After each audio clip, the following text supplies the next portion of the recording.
Hello दोस्तों, आज की अपनी कहानी है लालची ब्राह्मण। तो चलो शुरू करते हैं। राजा कृष्णदेव राय की माता बहुत धार्मिक महिला थी।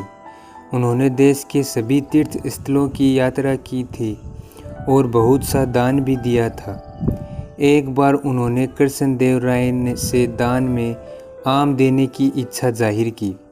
राजा ने अपनी माँ की इच्छा को पूरा करने के लिए रत्नागिरी से बहुत सी आम की पेटी मंगवाई, लेकिन जिस दिन दान करना तय हुआ था उससे पहले ही कृष्णदेव राय की माता की मृत्यु हो गई।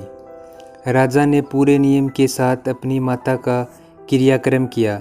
जब उनको अपनी माँ की आम दान करने की इच्छा याद आई तो उन्होंने ब्राह्मण को बुलाकर उनसे पूछा कि मेरी माँ की अंतिम इच्छा आम दान करने की थी, अब उनको क्या करना चाहिए। जो ब्राह्मण आए थे वह लालची थे। उन्होंने राजा से कहा कि उनको अपनी माँ की अंतिम इच्छा पूरी करने के लिए सोने के बने आम उनको दान करना चाहिए। राजा ने ब्राह्मणों को सोने के बने आम दान में दिए। जब तेनाली रमन को यह पता चला तो उन्होंने भी अपनी माँ की आत्मा की शांति के लिए उन्हीं 3 ब्राह्मणों को बुलाया। जब तीनों ब्राह्मण घर में आ गए तो तेनाली रमन ने सभी खिड़की दरवाजे बंद कर दिए। इसके बाद तेनाली ने लोहे के गर्म सरियों को अपने हाथ में ले लिया।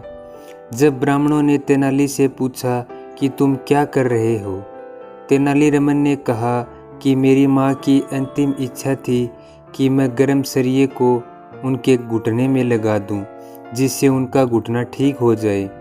अब मेरी माँ तो रही नहीं, इसलिए मैं यह आपके साथ यह करके अपनी माँ की आत्मा को शांति करना चाहता हूँ। ब्राह्मणों ने कहा कि यह तुम गलत कर रहे हो।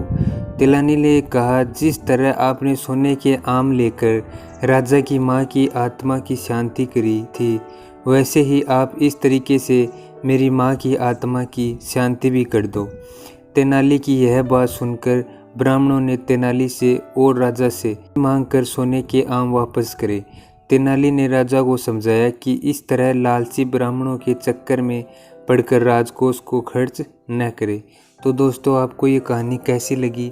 ऐसी ही मज़ेदार कहानियाँ सुनने के लिए हमारे चैनल को सब्सक्राइब ज़रूर करें। धन्यवाद।